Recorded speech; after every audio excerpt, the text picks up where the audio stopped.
संचालक आचार्य प्रभू महंत श्री सुकेनिकर बाबांना माझी विनंती आहे, आपण अध्यक्ष म्हणून व्यक्त करावे.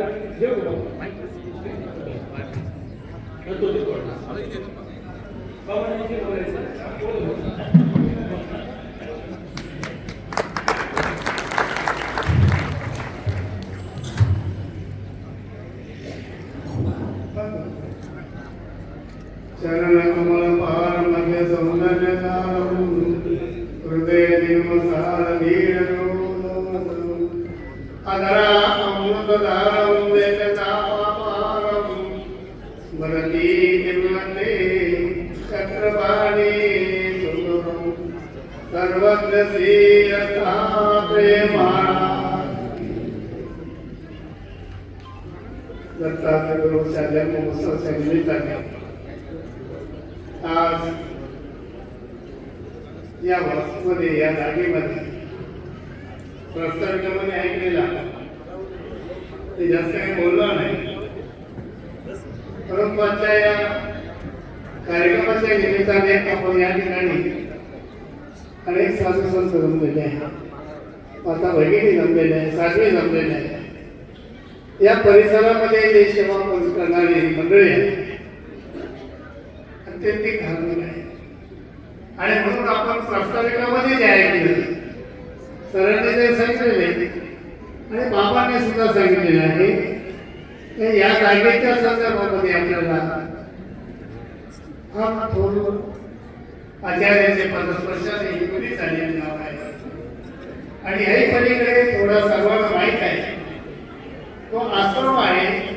त्या आश्रमाच्या संदर्भातून त्याच कैवल्याचे बाबांचा आशीर्वाद बाबांची तिथे राबलेला आहे. म्हणून या वास्तूमध्ये या लॉन्समध्ये फार मोठी मोठी संत मंत आचार्यगण ज्या टायमाला कैवल्यवासाची मोठी बाबांचा पोथीचा कार्यक्रम होता आणि पोथीच्या कार्यक्रमामध्ये एक फार मोठा इथे या ठिकाणी उत्सव साजरा झाला आणि त्या माध्यमातून जो कार्यक्रम झाला ते सर्व साधू संत आचार्यगणांचे पदस्पर्शाने पुढे झालेले आहे. असे जे कार्यक्रमाचे मालक जे आहे त्या मालकाच्या संदर्भात सांगायचं आहे तर त्याने अर्थपंथी आहे, तरी परंतु एक मनाला खूप मोठा श्रीमंत त्यांचे पिता त्यांचे वडील आणि खेळ देऊ सर्व कुटुंब या पंथाला वाहून घेतलेले आहे. आणि मग मनामध्ये एक भावना निर्माण झालेली आहे. सुरुवातीचा जो कार्यक्रमाचा संदर्भ सांगितलेला आहे तर जोपर्यंत या कार्यक्रम करत राहतील तो प्रत्येक कार्यक्रम आपल्या लाभवर करा अंतकाळात तुमची कारण एक मन वेगळं आहे. आणि या माध्यमातून आज त्यांचा नवरा सत्कार करण्यात आला.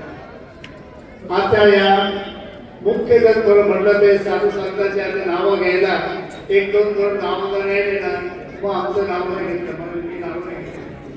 सर्व साधू संत ओळखीचे आहे, सर्वांनी नावं घेतलेले आहे, सरांनी सुद्धा त्यांची नावं घेतलेली आहे.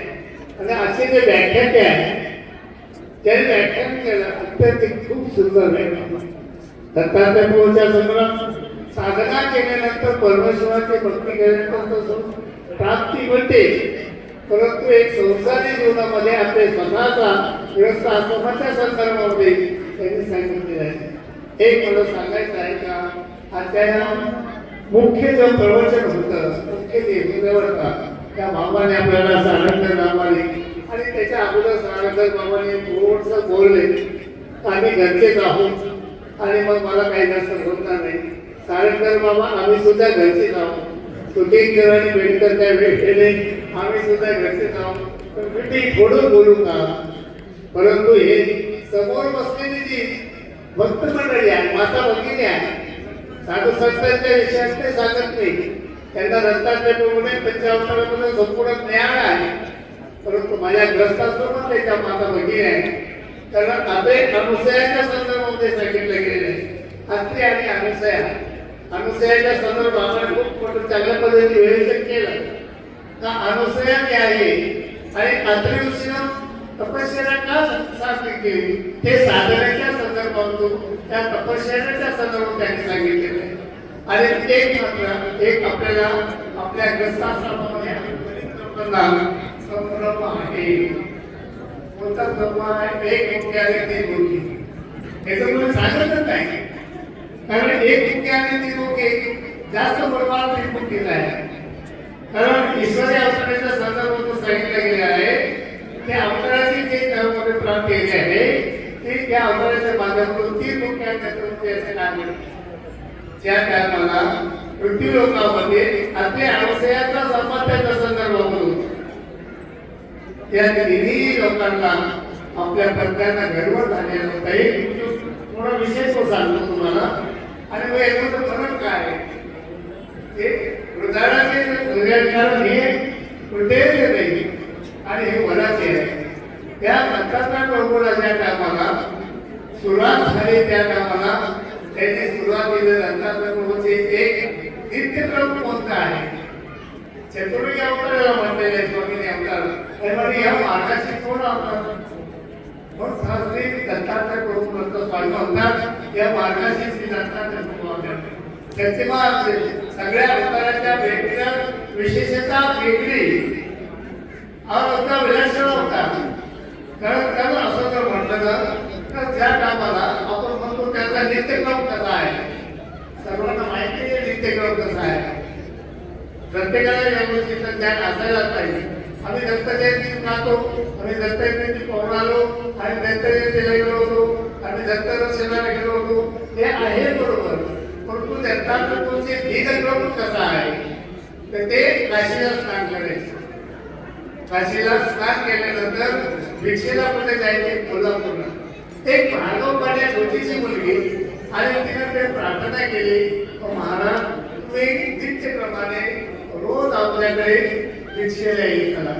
मग तिची त्या आज्ञा महात्माने पाळली आणि रोज कोल्हापूरला भिक्षा. आणि दुपारी 12 वाजेला आपण लोक म्हणतो 45 लोक अशा पद्धतीने तिथे अतुरुषीच्या पंथाला प्रार्थनेला त्यांनी मान दिला. आणि मग म्हणतात तुम्ही नित्यप्रमाणे भोजनाला 45 वेळेला आज दुपारच्या वेळ 12 वाजेला सर्वदेश दत्तात्रय प्रभू 45 वेळेला. आणि निद्रा कुठे? त्यांनी सांगितलं निद्रेला प्रत्येकाला पाहिजे माऊला कोण आहे? चक्रपाणी महाराज आणि दत्तात्रय प्रभू दोन स्थान आहे. तर स्वामी नित्यप्रमाणे निद्रेला राहतात आणि पुराण श्रवण म्हणजे पुराण सांगण्यात जातात. बघा आपल्या वाचनात सांगितलं बाबांनी 88 सहस्र इतके मोठे संपूर्ण सगळ्या बद्रिकाश्रमात एवढा मोठा लावा जमा पण एका पुस्तकाने एका प्रेमाने एका जोडीने ते सर्व 88,000 साधू संत एक रुमारे. आणि म्हणून ते कसे निर्माण बद्रिकाश्रम तिथं संपूर्ण मोडीचे झाले त्याच्यावरती निर्माण करत होते, त्या आहारावरती जगत होते. आणि अशा पद्धतीने दत्तात्रय प्रभू त्यांना निरूपण करण्याकरता जायचे आणि नंतर निद्रा करायला भावले. हा त्यांचा तीन क्रम. आणि मग हे दत्तात्रय प्रभूच्या टायमाला मी ह्या पद्धतीने सांगतो त्या तीन मुक्तीच्या संदर्भामध्ये अशा माहिती असायला पाहिजे. त्या ब्रह्मविश्वाच्या महेशा जगाच्या असल्या त्यांना एक संस्कार झाला का मुक्ती लोकांमध्ये आमच्यापेक्षा श्रेष्ठ स्त्री आहे. कोणती अनुसया आमच्यापेक्षा श्रेष्ठ आहे. त्या वसून बसल्याने